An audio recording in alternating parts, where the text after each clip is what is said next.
గీతముల్ పాడారే క్రీస్తుకు జయ విజయ గీతముల్ పాడరే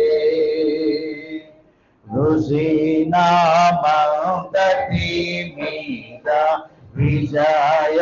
విజయమిచ్చెడు దేవా నిజ కుమారుని నామము హృదయములతో భజన చేయుచు నిత్యము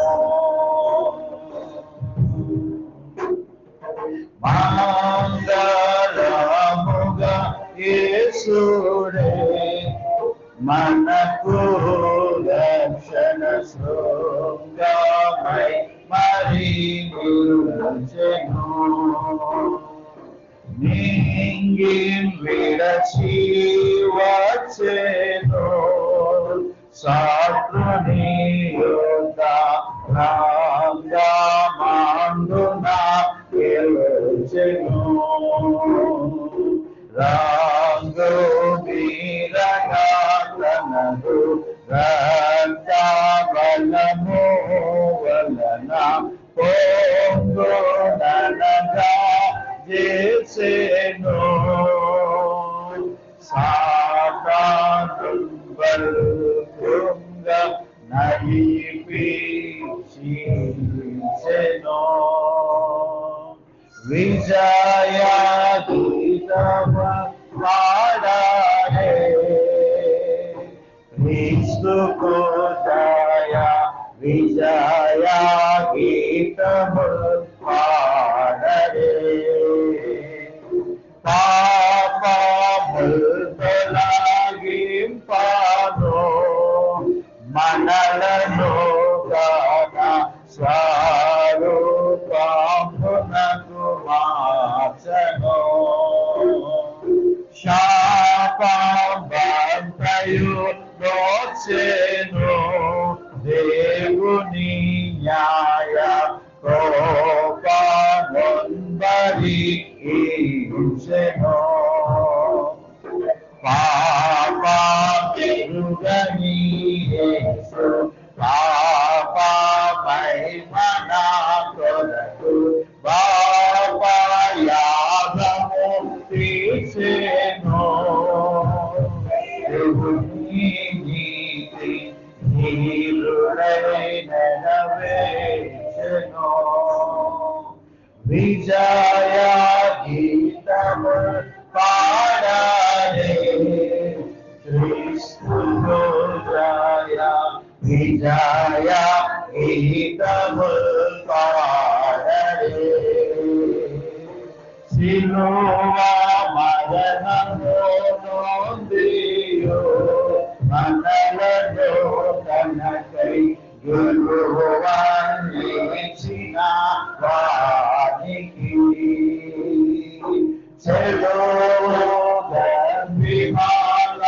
విమానకుని ప్రేమను మనకు గురువన్నిచిన వానికి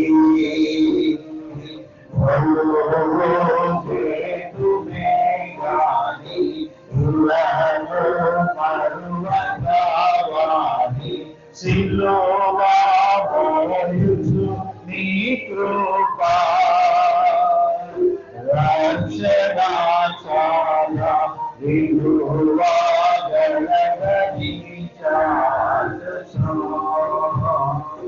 విజయ గీతముల్ పాడారే క్రీస్తుకు జయ విజయ గీతముల్ పాడారే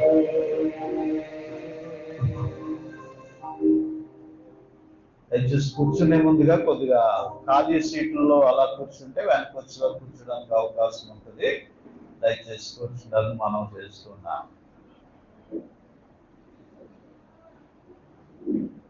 ప్రభునందు ప్రేమైనటువంటి వాళ్ళరా, మరి యొక్క ప్రత్యేకమైనటువంటి సమయంలో మరి మన మధ్యలో ప్రియులు దేవుని సేవకులు మరి రెవరెండ్ సాకా జయకుమార్ గారు మన మధ్యలో ఉన్నారు. సాకా జయకుమార్ గారు, సాకా కిరణ్ కుమార్ గారు. ప్రియమైనటువంటి దేవుని బిడ్డలారా, దేవుని యొక్క ప్రణాళిక ద్వారా మరి మా గ్రేటర్ విశాఖ పాస్టర్ ఫెలోషిప్లో అయ్యగారు సెక్రటరీగా ఆయన పనిచేశారు. అయితే మరి వారు చక్కని దేవుని వాక్యములో వారు నిపుణులు, చక్కని దేవుని వాక్యాన్ని వారు అందించగలరు.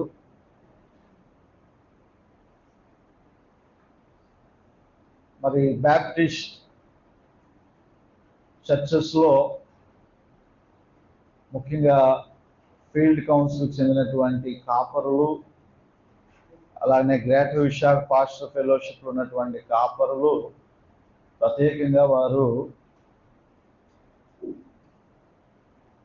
బైబిల్ ట్రైనింగ్ చేసి అనుభవజ్ఞులుగా వారు ఉండేటువంటి ఆ యొక్క సహవాసాలు అవి. మరి దానిలో అయ్యగారు సెక్రటరీగా చేశారు. అలాగనే ముందు ఎవరు అయ్యారు, అది ముందు చేశారు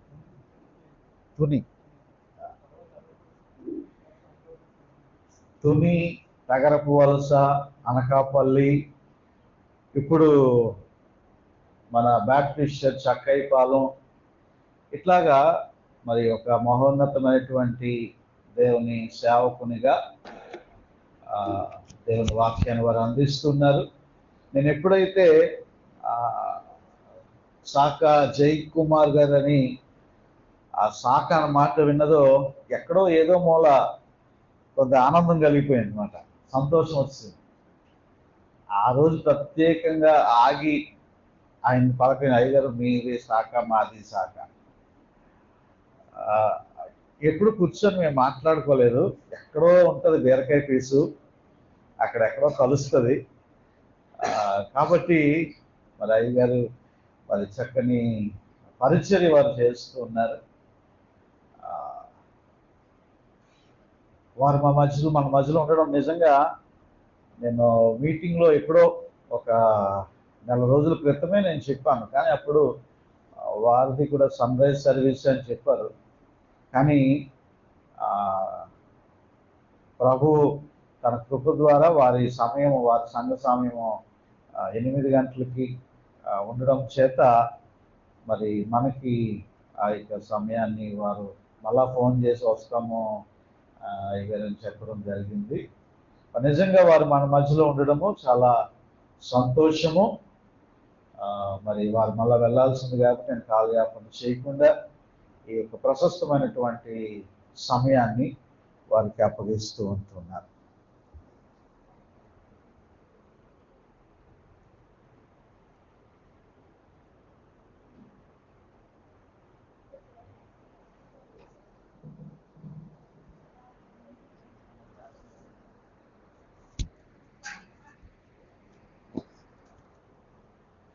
ఫ్యాన్ ఆపిద్దామంటారా? ఫ్యాన్ ఆపిద్దామంటారా?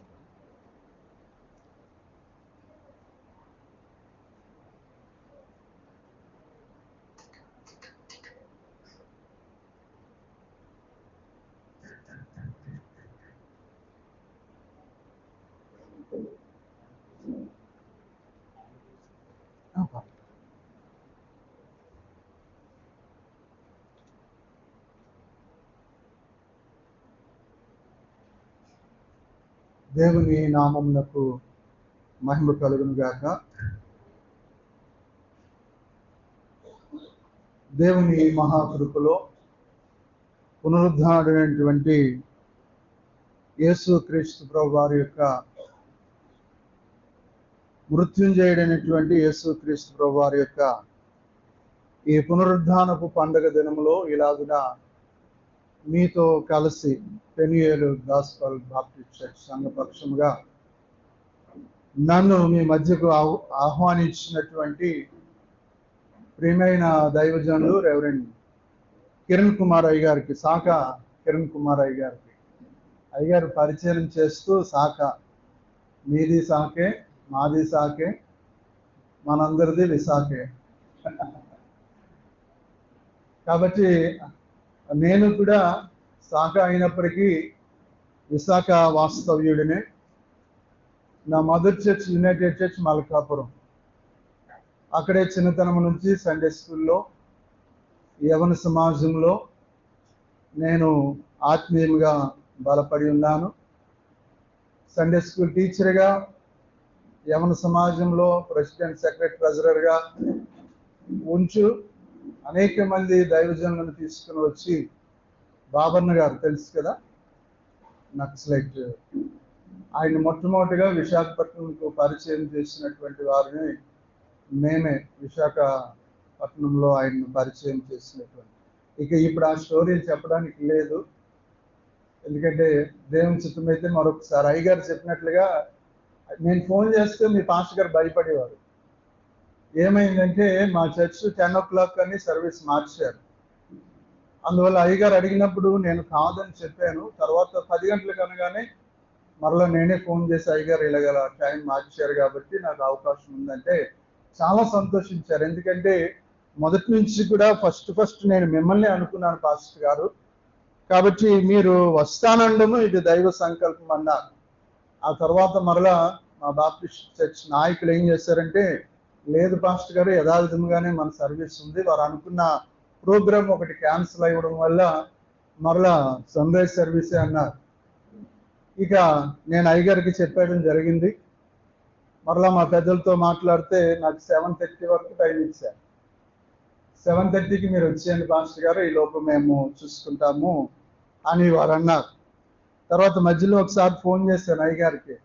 అప్పుడు అంటున్నారు, మీరు ఫోన్ చేస్తే నాకు భయం వేస్తుంది అయ్యగారు అంటున్నారు.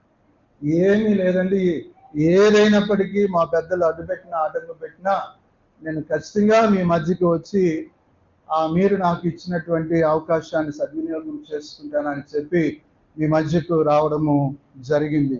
ఇది దైవ సంకల్పం అని నేను నమ్ముతూ ఉన్నాను. ఇక మిగతా విషయాలు చెప్పాల్సిన అయ్యగారి గురించి కానీ చాలా ఉన్నాయి. ఎందుకంటే లాస్ట్ ఇయర్ క్రిస్మస్ చేసినప్పుడు, క్రిస్మస్ సెలబ్రేషన్ నేను కూడా వచ్చాను. మిమ్మల్ని అందరినీ చూసి నేను చాలా సంతోషించాను. ఒక డిసిప్లిన్ యానివర్సరీ కానీ నేను క్రిస్మస్ అనుకున్న ఆ సీజన్లో నన్ను కూడా ప్రార్థనకో దేనికో పిలిచినప్పుడు నేను క్రిస్మస్ అనే ప్రార్థన చేసిన తర్వాత నాకు అర్థమైంది ఇది చర్చ్ యానివర్సరీ అని. అంటే మనం అది క్రిస్మస్ సీజన్ ఉన్నాం కాబట్టి అప్పటికే 2-3 చోట్లకి వెళ్ళి రావడం వల్ల అలా అనుకున్నా. కానీ అప్పుడు మిమ్మల్ని చూసినప్పుడు అయ్యగారు మిమ్మల్ని ఎంత భక్తి మర్యాదలలో, దేవుని అందరి భయభక్తులతో ఉన్నటువంటి ఆ మర్యాదలో మిమ్మల్ని నడిపిస్తూ ఉన్నారు అనేటువంటిది నాకు చాలా స్పష్టంగా అర్థమైంది. ఇందులో నేను గమనించింది ఏంటంటే దైవజనుడు పక్షముగా దేవుడు ఉన్నాడు అనేటువంటిది గుర్తింపదగినటువంటి విషయం. ఏదో నేను శాఖ ఆయన శాఖ అని ముక్కుసూటి కొరకు నేను చెప్పే మాటలు కాదు, నేను ముక్కుసూటిగానే ఉంచాను. మరి అలాంటి గొప్ప విషయాలను నేను చూసినప్పుడు చాలా చాలా సంతోషించాను. అంతవరకు శాఖ పేరు మీద మరొక పాస్టర్ గారు ఉన్నారనే సంగతి నాకు కూడా తెలియదు. ఏదేమైనప్పటికీ క్రీస్తునందు ప్రియమైన వారులారా, ఇది సంతోషించదగినటువంటి సమయము, క్రీస్తునందు ఆనందించేటువంటి సమయముగా మనము చూస్తూ ఉన్నాం. సౌండ్ కొంచెం ఏమైనా, క్రీస్తునందు ఆనందించాల్సినటువంటి సమయముగా మనం చూస్తున్నాం. ఎందుకంటే సిలువ వేయబడినటువంటి యేసు క్రీస్తు ప్రభువారు మరణించి సమాధిలోనే ఒకవేళ ఉన్నట్లయితే మనకి ఈరోజు నిరీక్షణ లేదు, విశ్వాసం లేదు.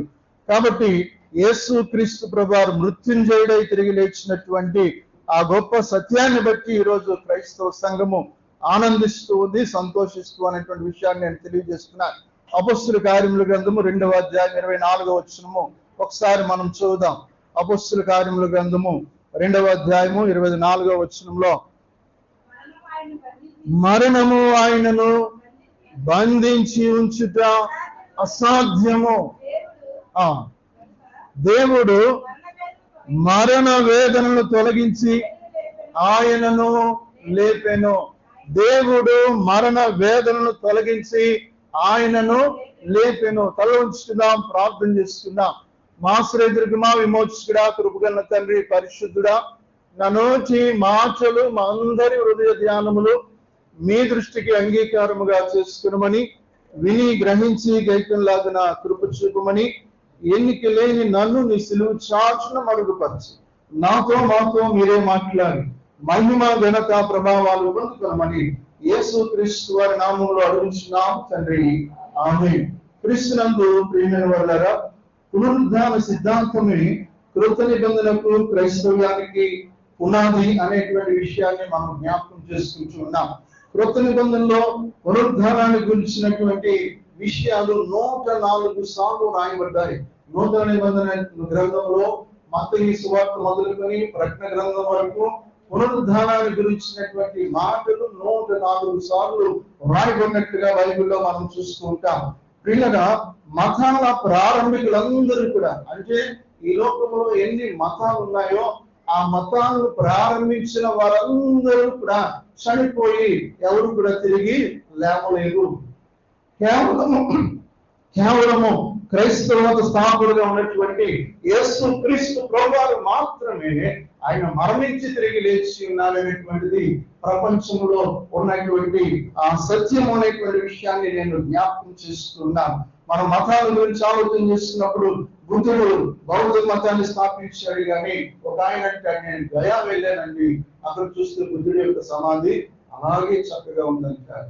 మరొక ఆయన అంటాడు, నేను మక్కా వెళ్ళానండి, అక్కడికి వెళ్తే మక్కాలో మహమ్మద్ ప్రవక్త యొక్క సమాధి చాలా అందంగా కనపడుతుందని అన్నాడు. నేను యెరూషలేము వెళ్ళానండి, కానీ యెరూషలేములో యేసు క్రీస్తు ప్రభువారి యొక్క సమాధి నాకు కనపడలేదు, కానీ ఉందంటారు. ఒక భక్తులు అంటాడు, యేసు క్రీస్తు ప్రభువారి యొక్క పునరుద్ధానం అంట భూమికి ఏర్పడిన పెద్ద గాయము అంట, భూమికి అయినటువంటి పెద్ద గాయం అంట. ఎందుకంటే యేసు క్రీస్తు ప్రభువారు పెట్టినటువంటి సమాధి అంచిచ్చు, అది ఖాళీగా కనబడుతుంది. అక్కడ యేసు క్రీస్తు ప్రభువారు కనబడరు. ఆ సమాధి మీద యేసు క్రీస్తు ప్రభువారి యొక్క వివరాలు ఏమి కూడా ఉండదు. ఎందుకంటే మనం రాస్తుంటాం సమాధి మీద ఆ జన్మదినం గురించి రాస్తాము, మరో దినాన్ని రాసి ఆ ట్యాబ్లెట్ సమాధి మీద పెడుతూ ఉంటాం. కానీ యేసు క్రీస్తు ప్రభువారి విషయంలో అటువంటివి ఏమి కూడా లేవు అనేటువంటి విషయాన్ని నేను జ్ఞాపకం చేస్తున్నాను. కాబట్టి క్రైస్తవం యొక్క అతిశయం ఏంటంటే, దాని యొక్క ఘనత ఏంటంటే ఖాళీ సమాధి, ఖాళీ సమాధి మన యొక్క అతిశయము. క్రీస్తు యేసు సజీవుడుగా లేచి ఉన్నాడు అనేటువంటి విషయాన్ని మనం నమ్ముతూ ఉన్నాం. నమ్ముతున్నారు లేదా? క్రీస్తు నేడు హల్లెలూయా. అది మనకున్నటువంటి గొప్ప ఘనతగా మనం జ్ఞాపకం చేస్తున్నాం. అయితే ఈ పునరుద్ధానములో కొన్ని విషయాలు మనం జ్ఞాపకం చేసుకోవాల్సిన వారు అంటున్నా. మార్కు సువార్తికుడు రాసిన రీతిగా అయ్యగారు మత్తయి సువార్త చదివించాలి, కానీ నేను ఆ టెక్స్ట్ మార్కు అన్నప్పుడు మార్కు సువార్త చదివించినాను. సువార్తలన్నింటిలో కూడా యేసు క్రీస్తు ప్రభు యొక్క పునరుద్ధానము మనకు కనబడుతూ ఉంటారు. ఇక్కడ మనం చూస్తున్నప్పుడు ఈ పునరుద్ధానంలో ముఖ్యమైనటువంటి ప్రధానమైనటువంటి విషయాలు మనం ఆలోచన చేసుకున్నప్పుడు ఈ రోజు ఈ పునరుద్ధానం మనకేమై ఉన్నది అనేటువంటి విషయాలు మనం జ్ఞాపకం చేసుకోవాలి. ఈ పునరుద్ధానం ద్వారా మన ఆధ్యాత్మిక జీవితాల్లో ఎటువంటి విశ్వాసంతో నిరీక్షణ మనం కలిగి ఉంచి ఉన్నామనేటువంటి విషయాన్ని నేను జ్ఞాపకం చేస్తున్నాను. మొట్టమొదటిగా మనం ఆలోచన చేసుకున్నప్పుడు యేసు క్రీస్తు ప్రభువారి యొక్క సమాధి దగ్గరికి వెళ్తున్నటువంటి స్త్రీలు మనకు కనబడుతుంటారు. విశ్రాంతి దినం గడిచిపోగానే మగ్దలేనే మరియు యాకోబు తల్లి మరియు సలోమి వచ్చి ఆయనకు పూయవల్లని సుగంధ ద్రవ్యములు కొనిది అని రాస్తూ ఉన్నారు. ఇక్కడ మనం ఆలోచన చేస్తున్నప్పుడు మొట్టమొదటిగా ఏంటంటే హోప్ ఈజ్ సీల్డ్, నిరీక్షణ ముద్ర వేయబడింది అనేటువంటిది. నిరీక్షణకు ముద్ర వేయబడింది, నిరీక్షణకు ముద్ర వేయబడింది. మరి మత్తయి సువార్తలో మనం చదువుతుంటే 27వ అధ్యాయము 66వ వచనంలో మనకు కనబడుతూ ఉంటారు. యేసుక్రీస్తు ప్రభువు చనిపోయిన తర్వాత అరిమతయి యోసేపు తీసుకుని వెళ్ళి నికోదేము తీసుకుని వెళ్ళి ఆయన సమాధి చేసిన తర్వాత అక్కడ జరిగినటువంటి సంగతులు ఏంటంటే, ఈ సోకాల్డ్ లీడర్, అది మతపరమైనటువంటి నాయకులు ఉన్నటువంటి యూదా మత నాయకులు ఏం చేస్తున్నారంటే, ఆ బ్రతికి ఉన్న కాలంలో తిరిగి లేస్తానని చెప్పారు కాబట్టి ఆ లేచేటువంటి విషయం ఏమీ లేదు, శిష్యుని ఎత్తుకుపోయి లేచారని ఏదో చేస్తారు కాబట్టి ఆ సమాధిని భద్రం చేయమంటే పిలాతు అంటాడు, అప్పటికే విసిగిపోయినాడు కదా, నేను చేసింది ఏదో చేశాను, మీరు ఏం చేసుకుంటారో చేసుకుంటే అక్కడ కావలి వారు ఉంచారు సమాధికి. చదువు 66వ వచనము, వారు వెళ్ళి ముద్ర వేసి సమాధిని భద్రము చేసి, రాత్రికి ముద్ర వేసి సమాధిని భద్రం చేశారు. అంటే ఏంటో తెలుసా, నిరీక్షణకు ముద్ర వేశారు, సీల్ వేశారు. నిరీక్షణకు సీల్ అనేది వేసినట్లుగా మనం చూస్తున్నాం. హోప్ ఈజ్ సీల్డ్ అనేటువంటి మాట. కానీ యేసుక్రీస్తు ప్రభువారు వారు అనుకున్న రీతిగా ఆయన సమాధిలో లేడు అనేటువంటి విషయాన్ని జ్ఞాపకం చేస్తున్నాను. మరొకగా సమాధిని దర్శిస్తున్నటువంటి స్త్రీలు కూడా నిరీక్షణ లేని వారిగా వారు వెళ్తూ ఉన్నారు. యేసు ప్రభువారిని ఎదుర్కోవాలంటే వారికి సుగంధ ద్రవ్యాలు ఎందుకు అంటే, వారు సజీవుడైనటువంటి యేసుని ఎదుర్కోవడానికి వెళ్ళట్లేదు. మృతులైనటువంటి యేసు క్రీస్తు ప్రభువారిని ఎదుర్కోవడానికి, ఆయన చూడటానికి, ఇక ఆయన శరీరంలో సుగంధ ద్రవ్యములు పూయడానికి మాత్రమే వారి ఆలోచన ఉంది పిల్లలు. కానీ ఆయన తిరిగి 3వ దినాలు లేస్తానటువంటి ఆ నిరీక్షణ లేని వారిగా వారు ఉన్నారు. ఈ రోజు కూడా చాలా మంది యేసు క్రీస్తు ప్రభువుని నమ్ముతూ ఉన్నారు, కానీ నిరీక్షణలో ఉన్నటువంటి విశ్వాస జీవితంలో వారు ఉండలేకపోతున్నారు. ఒకవేళ ఈ పునరుద్ధాన దినంలో కూడా నీ నిరీక్షణ మరి ఆ ముద్ర వేసిన నిరీక్షణగా ఉండిపోతుందేమో జాగ్రత్తగా మనం గమనించుకోవాలి. ఆ నిరీక్షణ ముద్ర వేసినటువంటి నిరీక్షణగా ఉంటే అది అలాగే ఉండిపోతూ ఉంటారు. నిరీక్షణ గురించి ఆలోచన చేసినప్పుడు అబ్రహాం మనం గుర్తొస్తారు. అబ్రహాం గురించి అంటే నిరీక్షణకు ఆధారం లేదు, అయినప్పటికీ కూడా ఆయన నిరీక్షణతో వెళ్ళాడు. ఈ రోజు కూడా సమాజ దగ్గరికి వెళ్తున్న స్త్రీలకి నిరీక్షణకు ఆధారం లేదు, కానీ వారు సుగంధ ద్రవ్యములతో వెళ్తూ ఉన్నారంటే వారు పూర్తిగా నిరీక్షణ గురించినటువంటి విషయాల మీద వారు దృష్టి పెట్టలేకపోయినటువంటి విషయాన్ని నేను జ్ఞాపకం చేసుకున్నాను. క్రైస్తవ ఆధ్యాత్మిక జీవితంలో చాలా చాలా స్పష్టమైనది నిరీక్షణ. రోమాపత్రిక రాస్తున్నాడు, ఈ నిరీక్షణ మనలో అది దేవునికి మహిమ కలుగును గాక. ఈ నిరీక్షణ మనల్ని సిగ్గుపరచదు కాబట్టి ఆ నిరీక్షణకు వారు ముద్ర వేసి క్రీస్తుని సిగ్గుపరచాలని ప్రయత్నం చేశారు. ఎవడు? దుష్టుడైనటువంటి సాతాను. కానీ దేవుని వాక్యం మనం చూస్తున్నప్పుడు ఆ ముగ్గురు స్త్రీలు వెళ్తూ ఉన్నప్పుడు వారి ఆలోచన ఎలాగొచ్చున్నాయంటే, ఆ 2వ వచనంలో మనం చదువుతున్నప్పుడు అక్కడ ఒకసారి ఆ సూర్యోదయమైనప్పుడు సమాధిలోకి వచ్చిండగా సమాధి ద్వారం నుండి మన కొరకు ఆ రాగిని ఎవరు తీస్తారు? మనం ఒక క్వశ్చన్తో వెళ్తూ ఉన్నారు, ఒక అనుమానంతో వారు వెళ్తున్నారు. వీళ్ళేంటంటే ఆ సమాధికి వెళ్ళాలి, ఆ రాయి తీయాలి, సముద్రానికి వెళ్ళాలి, ఆ క్రీస్తు యొక్క మృతదేహానికి ఈ సుగంధ ద్రవ్యాన్ని ఇక్కడ పోయాలి అనేటువంటి ఆలోచనతోటే వారు ప్రయాణం ఉంటుంది. ప్రకటన గ్రంథం అంటాడు కదా, ప్రకటన గ్రంథం ఏమంటాడంటే, ఎందుకో నేను మృతుడినైతే కానీ నా యోగ్యములకు జీవించున్నాను. మళ్ళీ ఇంకో మాట అంటారు, మళ్ళీ ఏమంటాడంటే జీవించుచున్నామన్న పేరు కలదు కానీ మృతులనే అంటారు. ఇప్పుడు వారి యొక్క నిరీక్షణ విశ్వాసం ఎలాగుందంటే, సజీవుడైనటువంటి యేసుని మృతుల్లో వెతకాలటువంటి ఆలోచన కలిగి వెళ్తున్నారు కదా. ఈ పునరుద్ధాన పండుగ దినాల్లో కూడా మనము సజీవుడైన క్రీస్తు అనగా శిలువ వేయబడిన యేసు క్రీస్తుని ఇక మనం ఆపేయాలి. ఎందుకంటే ఈ 40 రోజులు శిలువ వేయబడినటువంటి శిలువ శ్రమల గురించి మనం ధ్యానం చేసుకొని వచ్చాం కాబట్టి ఆ శిలువ వేయబడినటువంటి యేసుతోటే మనం ఆగిపోతే కాదు, పునరుద్ధానటువంటి ప్రభుత్వం మనం ప్రయాణం చేయాలి. పునరుద్ధానటువంటి క్రీస్తు ప్రభువుతో మనం ప్రయాణించగలిగేటువంటి అనుభవంలోకి రావాలి. క్రీస్తు శ్రమలను ధ్యానించగల ఉద్దేశం ఏంటంటే, మనము ఆధ్యాత్మిక బలపక్షానికి ఆయన శ్రమ పొంది మరణించి మనకు ఇచ్చినటువంటి అమూల్యమైనటువంటి రక్షణను నిరీక్షణగా మనము కొనసాగించవలసిన వారం మరణించి ఉన్నాము. ఇది అద్భుతమైన విషయముగా మనము జ్ఞాపకం చేసుకోవాల్సిన వారు ఉంటున్నాం. అందుకనే వారు ఒకరితో ఒకరు ఏమని మాట్లాడుతున్నారంటే, who will roll away the stone, who will help us? ఎవరు ఆ రాయిని తొలగిస్తారు, ఎవరు మాకు సహాయం చేస్తారు? ఈ రోజు ఇక్కడ చాలా మంది అలా వచ్చి ఉన్నారు. నాకున్న పరిస్థితుల్లో, నాకున్న కష్టాల్లో, నాకున్న సమస్యల్లో ఎవరు సహాయం చేస్తారు అనేటువంటి ఒక నిరాశతో ఉన్న స్థితిలో నీ ఉంటే, నీ కొరకు ప్రాణం పెట్టిన దేవుడు, నీ కొరకు తిరిగి లేచిన దేవుడు నేటికి కూడా ఆయన తండ్రి కృపాక్షమం నుండి నీ కొరకు, నా కొరకు, మనందరి కొరకు విజ్ఞాపన చేస్తున్నటువంటి దేవుడు నీకు సహాయం చేయలేడా? ఆయన ఖచ్చితంగా సహాయం చేస్తారు.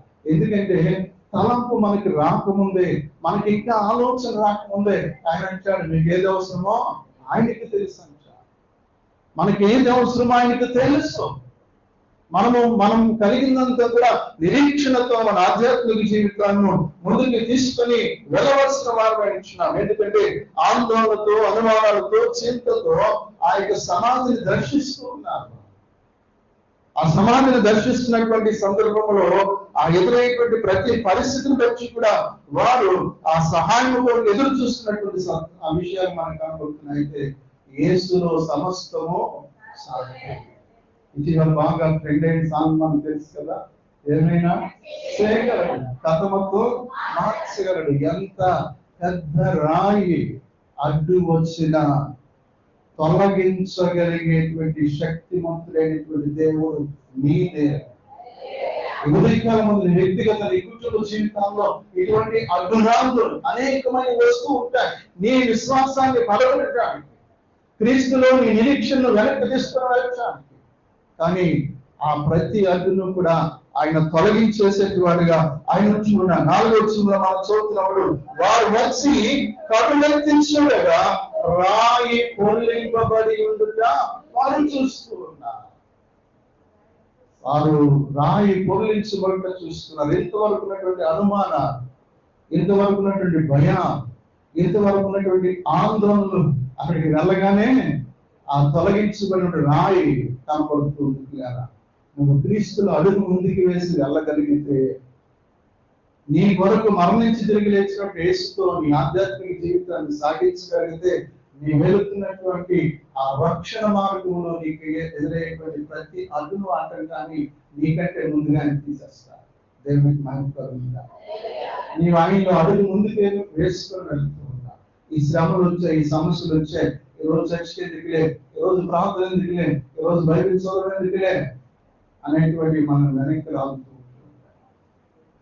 కానీ ఆ నిరీక్షణ ముద్ర వేసినప్పటికీ కూడా అది దేవుని చిత్రంలో దాన్ని ఎవరు కూడా ఆపలేనటువంటి స్థితిని మనం జ్ఞాపకం చేసుకుంటున్నాం. ఎందుకో తెలుసా పిల్లగా, దేవుని ద పవర్ ఆఫ్ రిజరెక్షన్ అనేటువంటి మాట, ఆ యొక్క రిజరెక్షన్ అనేటువంటి పునరుద్ధానటువంటి శక్తి ఎదుట ఎటువంటి ముద్రలు కానీ, ఎటువంటి సీలులు కానీ నిలబడ లేవు అనేటువంటి విషయాన్ని పరిశుద్ధాత్మ దేవుడు తెలియజేస్తున్నారు. కాబట్టి హోప్ ఇస్ సీల్డ్, కానీ క్రీస్తు ఎదుట ఏది కూడా మనము ఆపలేదు. ఆయనే మన మార్గాలను మరి సులువుగా, సురక్షితంగా నడిపించగలిగేటువంటి దేవుడుగా ఆయన ఉంచున్నారు. కీర్తనకారుడు 121 కీర్తనలో అంటాడు కదా, కొండల తట్టు నా కొండలు ఎక్కిస్తున్నాను, నాకు సహాయం ఎక్కడి నుంచి వచ్చిన సహాయము? అనుమానం తెలుపుతున్నారు, ఆందోళన తెలుపుతున్నారు. కానీ వారు ఏదైతే ఊహించుకుంటున్నారో అక్కడికి వెళ్ళేసరికి వారు ఊహించుకున్నట్టుగా అక్కడ ఏమీ అంతా మారిపోయింది. ఈరోజు ఏదైతే ఊహించుకొని భయాందోళనకు గురవడానికి వెళ్ళలేదు. నీ కొరకు మరణించి తిరిగి లేచి దేవుడు నీకున్నాడు. నీ కొరకు ఏర్పాటు చేస్తున్న దైవజనుని పక్షముగా నిరంతరం ప్రార్థన చేసేటువంటి గొప్ప దైవజనుని సంఘాన్ని కలిగి ఉన్నాం. నీవు నీ సేవకులతో, నీ సంఘముతో, నీ కొరకు మరణించి తిరిగి లేచిన దేవునితో నీ రిలేషన్ ఎలా ఉందనేది చాలా ప్రాముఖ్యం. ఆ రిలేషన్, ఆ సత్సంబంధాలు మనము సరైన రీతిలో కొనసాగించకుండా ఉంటే మనం నిజంగా మన నిరీక్షణ సీల్ వేసే ఉంటాం. మన నిరీక్షణ నిజంగా సీల్ వేసే ఉంటాం. ఈరోజు ఇక్కడ కాకపోతే అక్కడ, అక్కడ కాకపోతే ఇక్కడ, ఎక్కడెక్కడో తిరిగి ఏవో అద్భుతాలు చూడాలనుకుంటాం. దేవునిలో మనం లేకుండా ఎంత లబ్ధి తిరిగినా ఏమీ కూడా ఉండవు అనేటువంటి విషయాన్ని మనం జ్ఞాపకం చేసుకోవాలి. కాబట్టి చార్లెస్ స్పర్జన్ అంటున్నాడు, రాయిని మనము దొరికించేటువంటి సామర్థ్యం మనకు లేదు. ఆ స్త్రీల తరపున ఎంత పెద్ద రాయిని ఎవరు తొలగిస్తారు? ఎందుకంటే సామర్థ్యము లేదు.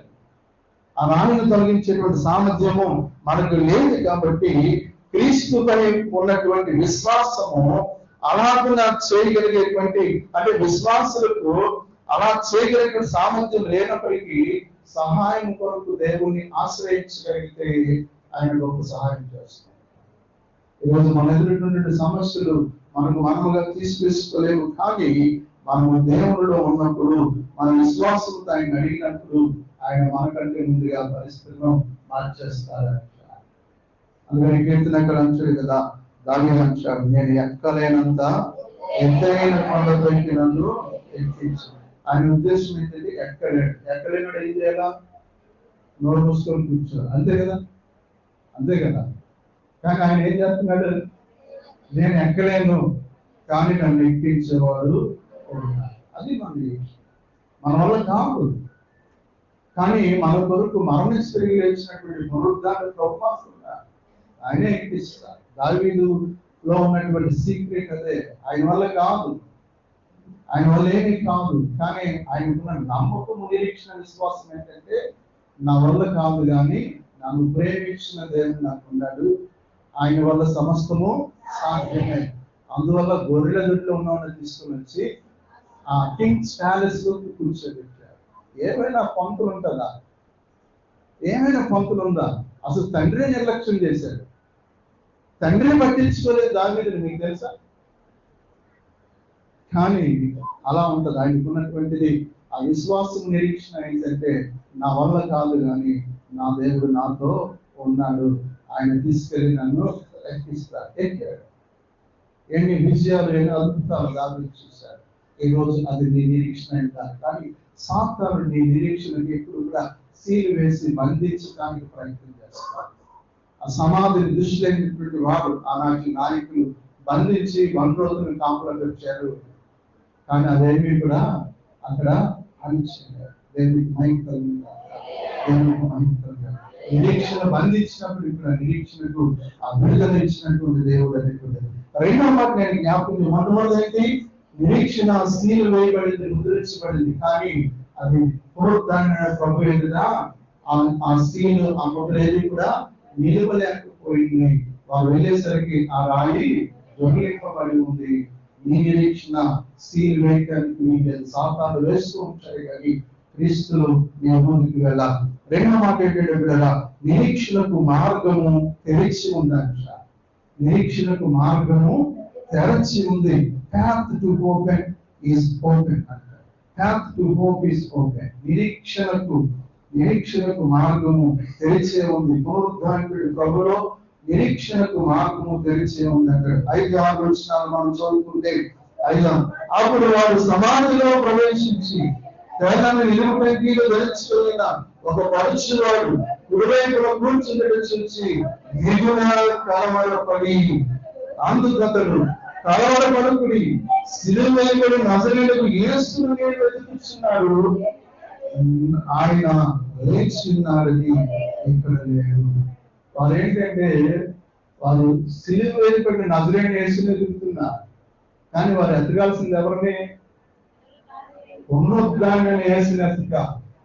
అందుకే నేను మొదలు చెప్పాను, ఈ లెంటెల్ సీజన్లో 40 రోజులు కన్నీటి ప్రార్థన చేసి ఆ సిలువ దేశంతో ఉండిపోవడానికి కాదు, ఈ పునరుద్ధారణ ప్రభుత్వం ఈ ప్రయాణాన్ని సాగించాలి అనేటువంటి విషయాన్ని నేను జ్ఞాపకం చేస్తున్నాను. కాబట్టి ఆ సిలువైనటువంటి యేసుని వారు వెతుకుతూ ఉన్నటువంటి సందర్భము లూకా సువార్తికుడు 24వ అధ్యాయము 7వ వచనంలో చదువుతుంటారా, వారు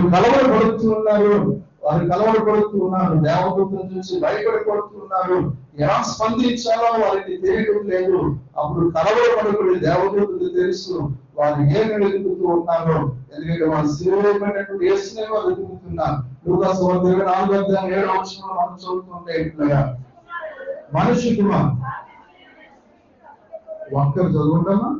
మనిషి కుమారుడు పాపిష్ఠులైన మనుషుల చేతికి అప్పగింపబడి సిలువేయబడి 3వ దినమందు లేవవలసి ఉన్నదని ఆయన నీతో చెప్పిన మాట జ్ఞాపకము చేసుకోవాలని వారితో చెప్తున్నారు. దేవుని మాటలు అనేకమైన వింటూ ఉంటాం. నాలుగు వచ్చి ఒక గంట అరగంట ప్రసంగం చేసి వచ్చి వెళ్ళిపోయినప్పటికీ మీ నాడి నాకు తెలియదు. ఇది ఒకటి గమనించాలి. సంఘం కాదు, నాన్నలు నాకంటే గొప్ప గొప్ప దయ్యం లేని ఎంతమంది వచ్చినా వాక్యం చెప్పి వెళ్ళిపోతారు. కానీ మీ నాడి, మీ పరిస్థితులు, మీ స్థితిగతులు ఎరిగిన వారెవరు? మీ స్థానిక సంఘటన మాత్రమే సంస్థలు ఎదుగుతారు. ఆయన మిమ్మల్ని నిరంతరం జ్ఞాపకంలో ఉంచుకుంటారు. కాబట్టి దేవుడు ఆయన ద్వారా వినిపిస్తున్నటువంటి మాటలు ఎప్పుడు ఏ గొర్రెకి ఏ ఆహారం అది అందిస్తూ ఉంటారు. ఆ వినేటువంటి మాటలు మనం విడిచిపెట్టకూడదు. ఆ వినేటువంటి మాటలు కదా మనం శ్రద్ధ పెట్టాలి. ఆ వినేటువంటి మాటలు మన జ్ఞాపకంలో ఉంచుకోవాలి. యేసుక్రీస్తు బ్రతికినప్పుడే చెప్పాడు ఆయన, నన్ను సిరివేస్తారు, నన్ను చంపేస్తారు, అన్ని చేస్తారు, కానీ నేను మూడో దినాన్ని తిరిగి లేస్తారు. అంటే ఈ స్త్రీలు యేసు క్రీస్తు ప్రభువు జీవించిన కాలంలో ఆయన ఎంతో సన్నిహితంగా ఉన్నారు. అవునా కాదా? యేసు క్రీస్తు ప్రభువుకి క్లోజ్ రిలేషన్ ఉన్నారు. చాలా దగ్గరగా ఉన్నారు. కానీ ఆయన చెప్పే మాటలకి దూరంగా ఉన్నారు. అందుకే వారు జ్ఞాపకం చేసుకోలేకపోతున్నారు. లూకాసు 24:7 చెప్తున్నారు కదా, ఆయన మూడో దినాన్ని తిరిగి నేస్తానని చెప్పిన మాటలు మీ జ్ఞాపకం లేదా? మీరెందుకు సిలువ వైపున యేసుని వెతుకుతున్నారు? అక్కడే ఆగిపోయింది వారి విశ్వాసం. కానీ ఆ నిరీక్షణకు మార్గము తెరిచి ఉన్నటువంటి విషయాన్ని వారు మర్చిపోతున్నారు.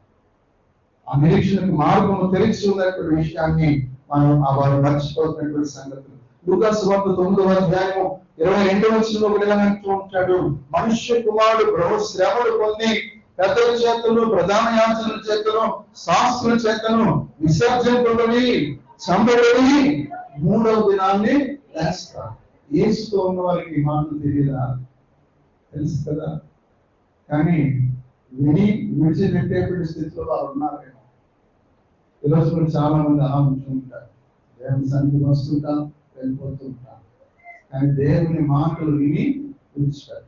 అంటారు కదా, నా ఎదురు వచ్చి నా మాటలు విని వారి చొప్పున చేయకుండా ప్రభువా ప్రభువా ప్రభువా అని పిలిస్తే ఏం లాభమంటారు? ఇక్కడ అందుకని అంటాడు, నిరీక్షణకు మార్గము తెలిసే ఉందని ఆయన బ్రతికి ఉన్నప్పుడే చెప్పాడు. మీ నిరీక్షణకు మార్గములు తెరిచే ఉంటాడు. కానీ మీరు మూసుకుపోయేది ఉంచుకున్నారు. మీరు మూసుకుపోయేటువంటి ఆ స్థితిలో ఉంచుకున్నారు. కానీ మూసుకుపోయింది నిరీక్షణకు మార్గాలు కాదు, కానీ వారి యొక్క ఆ మనోనేత్రాలకు సాతానుడు ఆ గుర్తితనాన్ని కలగజేసేటువంటి విషయం. ఈ బోధన దినాల్లో కూడా ఆధ్యాత్మిక జీవితంలో తెరవబడిన హృదయాలతో క్రీస్తుని మనం ఆరాధించేటువంటి స్థితిలో మనం ఖచ్చితంగా ఉండవలసిన వారమని ఉన్నాం కదా. అందువల్ల ఆ యేసు క్రీస్తు ప్రభువు ఆ మార్గాలను తెలిసే ఉంచాడనేటువంటి విషయాన్ని తెలియజేస్తున్నాడు. ఎందుకంటే ఆయన మన బలహీనత వహించుకొని మన రోగులను భరించినటువంటి మాటలు యెషయా ప్రవక్త రాస్తూ ఉన్నారు. ఆయన నిత్యము నిరంతరము ఇప్పటికీ కూడా మన బలహీనత విషయమై ఆయన తండ్రి కృపాక్షమంది ఆయన విజ్ఞాపన చేస్తున్నాడు. అందువల్ల నిరీక్షణకు మార్గము తెరిచే ఉంది. నీవు నిరీక్షణతో, నమ్మకంతో, విశ్వాసంతో ప్రార్థించగలిగితే ఈ ప్రార్థన ఆ తెరవబడినటువంటి నిరీక్షణ మార్గం ద్వారా ఆయన సన్నిధికి చేర్చబడతారనే విషయాన్ని నేను జ్ఞాపకం చేస్తున్నాను. కాబట్టి మనకు నిరీక్షణ ఇచ్చేందుకు ఆ ఖాళీ సమాధి మనకు కనబడుతూ ఉండేటువంటి విషయాన్ని నేను జ్ఞాపకం చేస్తున్నాను. ఆ ఖాళీ సమాధి మనకు నిరీక్షణ ఇస్తుంది. ఆ ఖాళీ సమాధి ఆ నిరీక్షణకు వేయబడినటువంటి ఆ ముద్రను తొలగించింది.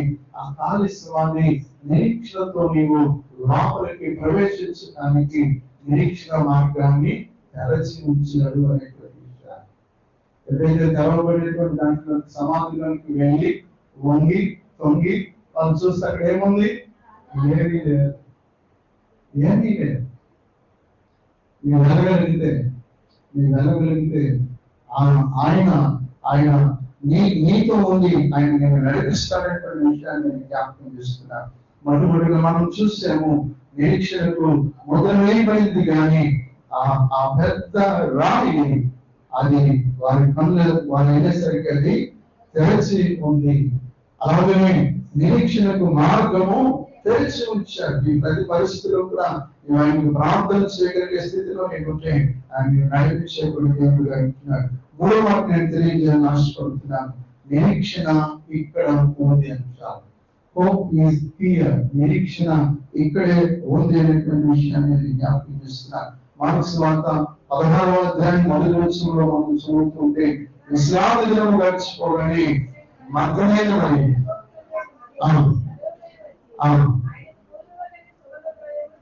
అది వారు ఏమనుకుంటున్నారంటే అక్కడికి వెళ్ళి ఏదేదో చేయాలనుకుంటున్నారు. కానీ 16:7 మనం చదువుతుంటే, మీరు వెళ్ళి ఆయన మీకంటే ముందుగా గలలోనికి వెళ్ళిస్తున్నాడు, ఆయన మీతో చెప్పినట్లు అక్కడ మీరు ఆయనను చూడనయ్యో ఆయన శిష్యులతోనూ పేతులతోనూ చెప్పండి. అంటే నిరీక్షణ ఎక్కడుందో తెలియదని మీరు అనుకోకండి, నిరీక్షణ ఎక్కడుందో చెప్తూ ఉన్నారు. సజీవుడైనటువంటి క్రీస్తులోనే నిరీక్షణ ఉంది అనేటువంటి విషయాన్ని పరిశుద్ధాత్మ దేవుడు తెలియజేస్తూ ఆయన మీకంటే ముందుగా వెళ్ళిస్తున్నాడు, అక్కడ మీరు ఆయనను చూస్తారు. యేసు క్రీస్తు వారు జీవించినప్పుడు కూడా యోహాను సువార్త 14:4 ఆయన అంటాడు కదా, నేను వెళ్ళొచ్చిన స్థలము మార్గము మీకు తెలియను అనేటువంటి విషయాన్ని తెలియజేస్తూ ఉంటారు. ఆయన ఎక్కడికి వెళ్ళాడు? గలిలయకు మీకంటే ముందుగా గలిలయకు వెళ్తున్నాడు. గలిలయలో ఏం జరుగుతుందని చెప్పాడు? క్రిస్మస్ లో మనం చదువుకుంటాం. యెషయా గ్రంథం 9వ అధ్యాయం మనం చదువుతుంటాం కదా, అక్కడ ఆ యెషయా గ్రంథం 9వ అధ్యాయంలో మనం చదువుతుంటే కొన్ని మాటలు మనకు కనబడుతుంటాయి. అందులో మనం చూస్తున్నప్పుడు 9వ అధ్యాయంలో మొదటి వచనంలో నుంచి నేను చదువుతున్నాను. యోర్దాను అద్దరి అన్యజనుల గలిలయ ప్రదేశమును మహిమ గలదానిగా చేయించున్నాడు. చీకటిలో నడుచు జనులు గొప్ప వేగును చూచుచున్నారు. మరణఛాయ గల దేశ నివాసుల మీద వెలుగు ప్రకాశించును. ఇప్పుడు అంటున్నటువంటి మాట ఏంటంటే, యోర్దాను అద్దరిని అన్యజనుల గలిలయ ప్రదేశము అనేటువంటి మాట తెలియజేస్తున్నారు. పునరుద్ధానుడు ప్రభు ఎక్కడికి వెళ్తున్నాడు? ఆయన నీకంటే ముందుగా గలిలయకు వెళ్తూ ఉన్నారు. గలిలయలో పునరుద్ధాన ప్రభు యొక్క ప్రకాశాన్ని, ఆ ప్రకాశవంతమైన స్థితిని అక్కడ కలుగు చేయడానికి ఆయన అక్కడికి వెళ్తూ ఉన్నారు. ఎందుకో తెలుసు కదా, అది ఎలా ఉందంటే మరణఛాయ కలిగిన పరిస్థితిలో ఉంది. కాబట్టి పునరుద్ధానటువంటి ప్రభువు అక్కడ నిరీక్షణ తీసుకొని వెళ్తూ ఉన్నారు. ఎందుకంటే 6 తీర్పుల గురించి అయ్యగారు చెప్పుకుంటారు. చెప్పినప్పుడు ఆ రాజకీయ తీర్పుల్లో 3 ఉంటాయి. మొట్టమొదటి పిలాతు దగ్గర తీసుకుని వెళ్తారు. పిలాతు యేసుక్రీస్తు తీర్పు తీర్చుకున్నట్టుగా వారు అనుకున్నట్టుగా పిలాతు తీర్పు తీర్చలేదు. అప్పుడు వారు ఏమని అన్నారు? ఇతడు గలిలయలో అన్నాడు. అప్పుడు పిలాతు ఏం చేశాడు? హేరోదు దగ్గరికి పంపించేశారు. ఇవన్నీ కూడా అక్షర సత్యం, దేవుని వాక్యం. పునరుద్ధాన ప్రభువు నేరుగా ఎక్కడికి వెళ్తున్నట్టే గలిలయకు వెళ్తూ ఉన్నారు. ఉన్నటువంటి పరిస్థితులు ఆయన మార్చడానికి, అక్కడ తన యొక్క పునరుజ్జీవ ప్రకాశాన్ని అందించడానికి ఆయన ముందే వెళ్తూ ఉన్నాడు అనేటువంటి విషయాన్ని అక్కడ జ్ఞాపకం చేస్తూ ఉన్నాడు. అందుకని కొరింథీ పత్రికలో పౌలు భక్తుడు రాస్తూ ఉంటాడు. మొదటి పత్రిక 15వ అధ్యాయము 17వ వచనంలో మనం చదువుతూ ఉంటే ఆ నిరీక్షణ గురించినటువంటి విషయాలు అక్కడ చెప్తుంటారు. 15 చదువు. క్రీస్తు లేపబడిన యెడల మీ విశ్వాసం వ్యర్థమే, మీరు మీ పాపములోనే ఉంటారు. కాబట్టి గలిలయ ప్రజలు ఆ పాపములోనే ఉండిపోవడానికి వీల్లేదు. వారు చీకటిలోనే మగ్గిపోవడానికి వీల్లేదు. క్రీస్తు లేపబడి ఉన్నాడు అనేటువంటి విశ్వాసాన్ని, అందువల్ల నిరీక్షణ ఇక్కడ ఉంది అనేటువంటి విషయాన్ని రుజువు పరుచుట కొరకు యేసు క్రీస్తు ప్రభువారు అక్కడికి వారికంటే ముందుగానే ఆయన వెళ్తూ ఉన్నాడు అనేటువంటి విషయాన్ని ఇక్కడ పరిశుద్ధాత్మ దేవుడు తెలియజేస్తున్నారు. ఈ విషయాన్ని అంటాడు, ఆయన మీకంటే ముందుగా గలిలయకు వెళ్తున్నాడని శిష్యులతోనూ పేతులతోనూ చెప్పండి. ఏమని చెప్పాలి? నిరీక్షణ ఇక్కడ ఉంది. ఎక్కడ ఉంది? అదిగో ప్రభు మృతుడేయండి కానీ తిరిగి సజీవుడై లేచాడు. ఆయన మనకంటే ముందుగా, మీకంటే ముందుగా ఆయన గలిలీకి వెళ్తూ ఉన్నారనేటువంటి విషయాన్ని అక్కడ చెప్తున్నటువంటి సంగతులు మనకు తెలుసు. ఎందుకంటే పేతురు కూడా యేసుతో చాలా దగ్గరగా ఉన్నాడు, మనకు తెలుసు. సౌండ్ డల్ అయిందా? పేతురు కూడా యేసుక్రీస్తు వారికి చాలా సమీపస్తుడిగానే ఉన్నారు. కానీ నిరీక్షణ లేకుండానే ఆయన తన విశ్వాసాన్ని కొనసాగించాడు. కానీ ఎప్పుడైతే పశ్చాత్తాపడ్డాడో, కన్నీరు విడిచాడో, అప్పుడు క్రీస్తు కొరకు జీవించడం నేర్చుకున్నాడు. ఇప్పుడు పేతురు క్రీస్తుకి అవసరం. ఎందుకన్నాడంటే ఆయన బ్రతుకున్నప్పుడు నీవు పేతురు అన్నా, నీవు జ్ఞాప అన్నా, సంఘాన్ని నా అనేటువంటి మాటలన్నీ చెప్పారు. అందువల్ల ఆ నిరీక్షణ ఎక్కడ ఉందో చూపించడం కొరకు పేతురుకి చెప్పమన్నాడు ప్రత్యేకంగా. ఆయన అంటాడు, ఆయన శిష్యులతోనో పేతులతోనో చెప్పండి అంటూ ఉన్నారు. ఉదయకాలం మనకు కూడా చెప్తూ ఉన్నారు. దేవుని కొరకు నీవు జీవించడం మాత్రమే కాదు, కానీ దేవుని కొరకు, దేవుడు నిన్ను ప్రేమించిన సంఘము కొరకు, ఈ సేవకుల కొరకు కూడా నీవు నిరీక్షణ కలిగి ముందుకు వెళ్ళాలి. నీ నిరీక్షణ ఇక్కడే నీకు లభించింది. నీ నిరీక్షణకి ఇక్కడే పునాది వేయబడింది. దేవుడు నిన్ను ప్రేమించినటువంటి ఈ ఆధ్యాత్మిక అనుభవంలో ఒకవేళ మరలా నీ యొక్క నిరీక్షణకు ఏ పరిస్థితులైనా ఆ సీలు వేసేస్తూ ఉంటే నీవు గమనించాలి. నీ కొరకు పునరుద్ధరణ ప్రభువు ప్రతి మార్గాన్ని కూడా నీ కొరకు తెరిచే ఉంచాడు.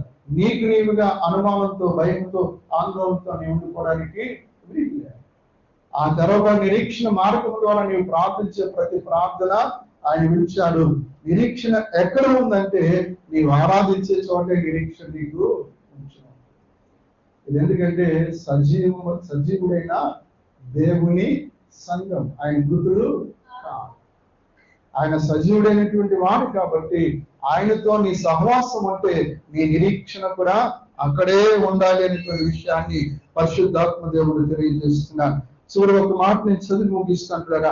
అపొస్తలుల కార్యముల గ్రంథం 2వ అధ్యాయము 24వ వచనాన్ని మనం చదువుతూ ఉంటే, అపొస్తలుల కార్యముల గ్రంథం 2వ అధ్యాయము 24వ వచనంలో, మరణము ఆయనను బంధించి ఉంచుట అసాధ్యము. అయితే 14వ వచనంలో ఒక మాట అంటాడు, అయితే పేతురు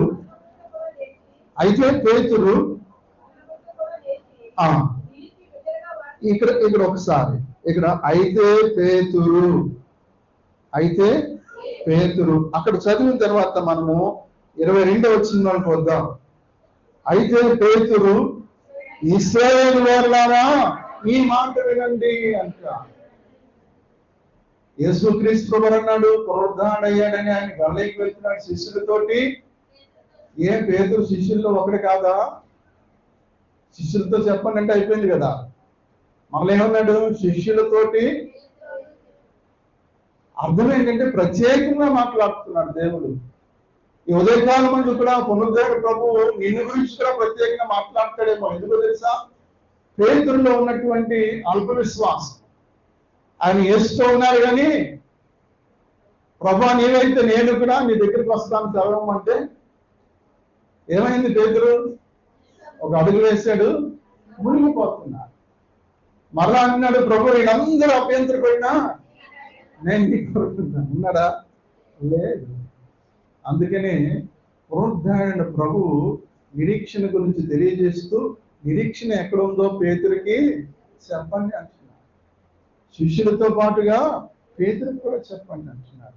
ఎందుకంటే నిరీక్షణలో బలపడినప్పుడు మాత్రమే దేవుని కొరకు నీవు నిలబడగలవు. నిరీక్షణలో నీవు బలపడినప్పుడే దేవుని కొరకు నిలబడగలవు, దేవుని కొరకు వాడబడగలవు, సంఘ కార్యక్రమంలో బలముగా వాడబడగలవు. నీ సేవకునికి బలాన్ని, శక్తిని అందించే రీతిగా నీవు ఉండగలవు అనేటువంటి విషయాన్ని పరిశుద్ధాత్మ దేవుడు పునరుద్ధరణ ప్రభు తెలియజేస్తున్నారు. నీ ప్రతి పరిస్థితిని మార్చడానికి ఆ రోజు పేదరికి చెప్పండి అంటున్నాడు. ఈ రోజు ఇక్కడ ఉన్న మనందరికీ పేరు చెప్తున్నాడు. అదిగో జయకుమార్కి చెప్పండి, అదిగో కిరణ్ కుమార్ గారికి చెప్పండి, మరొకరికి చెప్పండి. పునరుద్ధరణ ప్రభువు నిరీక్షణ ఎక్కడ ఉందో ఆయన చెప్తూ ఉన్నారు.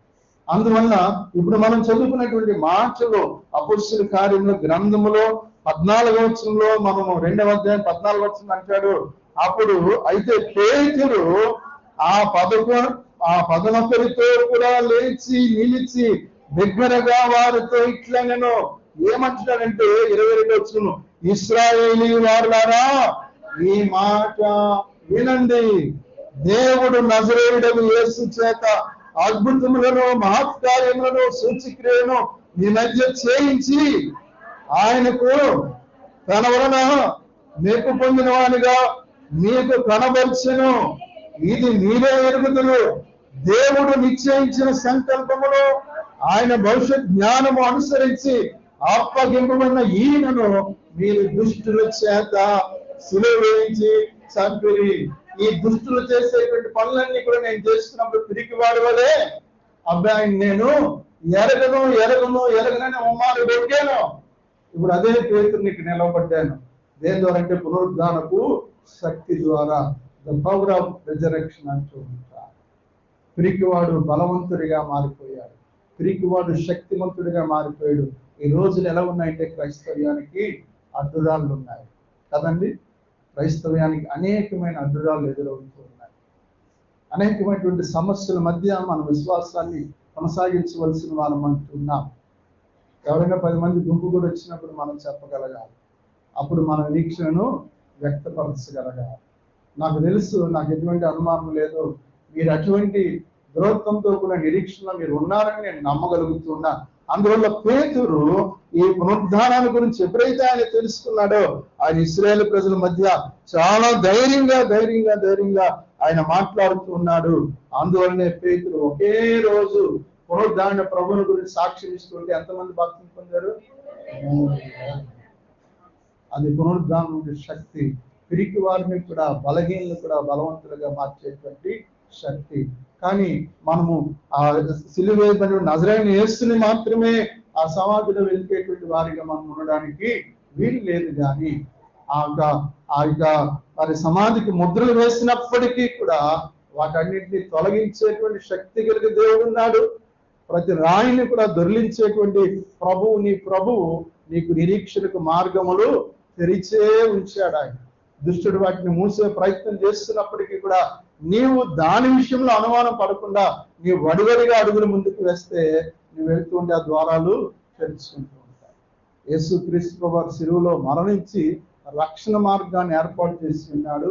ఆ రక్షణ మార్గములో నీవు ప్రవేశించినప్పుడు, ఆ రక్షణ మార్గము గుండా నీవు సాగిపోతున్నప్పుడు నీకు పరలోక ద్వారములు కూడా తెరిచే ఉన్నాయి. దేవునికి మహిమ కలుగుగాక.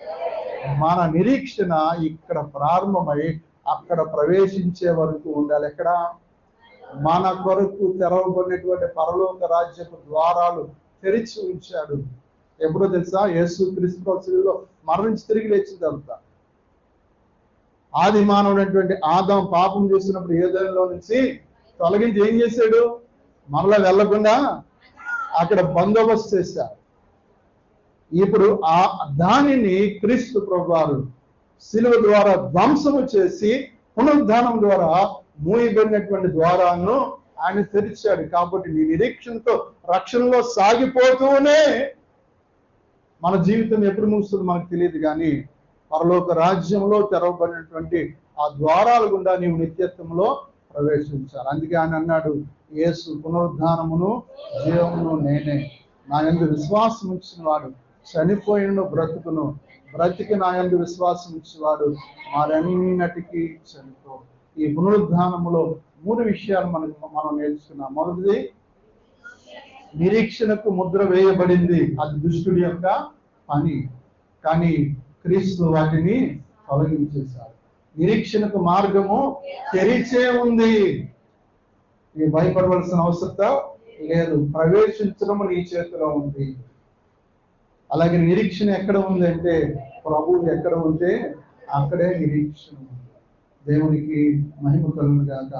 దేవుడు మిమ్మలను, మీ ఆధ్యాత్మిక జీవితాలను, మీ సంఘాన్ని, దైవజనులు, వారి పరిచర్యను ఆ దేవుడు బహుగా దీవించి ఆశీర్వదించిన గాక. నాకు ఇచ్చిన అవకాశాన్ని బట్టి మరొకసారి అయ్యగారికి ప్రత్యేకమైన వందనాలు తెలియజేస్తున్నాను. చిన్న ప్రార్థన కళ్ళు మూసుకుందాం. కృపగల దేవా, పరిశుద్ధుడా, మీకు వందనాలు. అబ్రహాము నిరీక్షణకు ఆధారం లేనప్పుడు తన విశ్వాస జీవితాన్ని కొనసాగించాడు. అలాగే నాయన, మరి నీతో ఉన్నటువంటి స్త్రీలు నిన్ను ప్రేమించిన వారే, నీ పరిచర్యలో ఎంతగానో సహకరించిన వారే, మేము చెప్పిన మాటలు జ్ఞాపకం ఉంచుకోలేక ప్రభా ఆయన మృతుల్లో నిన్ను వెతకటానికి వారు సుగంధ ద్రవ్యాలు తీసుకుని వెళ్తూ ఉన్నారు. కొన్ని అనుమానాలతో వారు ఉన్నారు, ఈ రాయి ఎవరు తొలగిస్తారని. కానీ ప్రభా వారు ఊహలకు అందని రీతిగా ప్రతి అడ్డును ఆటంకాన్ని మీరు తొలగించిన దేవుడు, నిరీక్షణ మార్గాలు అప్పుడు ఇప్పుడు కూడా తెరిచే మీరు ఉంచారు.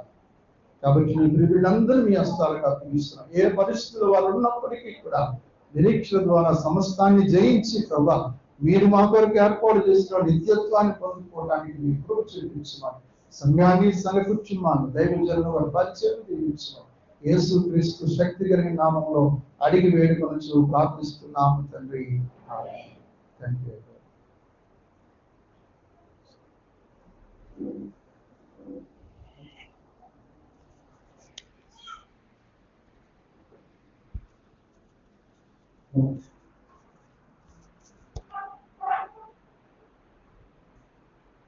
ప్రభునందు ప్రియమైనటువంటి వరకు కూడా నిరీక్షణ యేసు క్రీస్తు ప్రభువారే మన యొక్క నిరీక్షణ అనేటువంటి అంశం మీద పునరుద్ధానం లేకపోతే మనకు నిరీక్షణ లేదు. కాబట్టి నిరీక్షణ గురించి వాక్యం మరి నిజంగా అయ్యారు ఏ వాక్యం చెప్తారో నాకు తెలియదు, కానీ నేను ఇక్కడ వాక్యం ఇచ్చాను.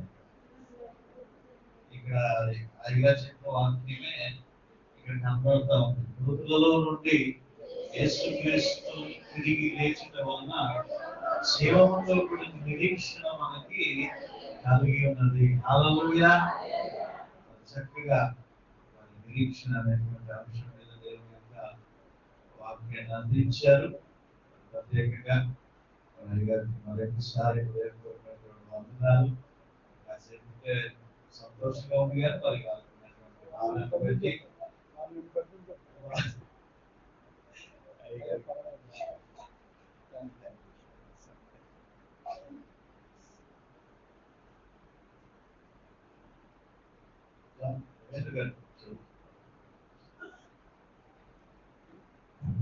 మరి యొక్క సమయంలో కానుకలను సేకరించుకుందాం.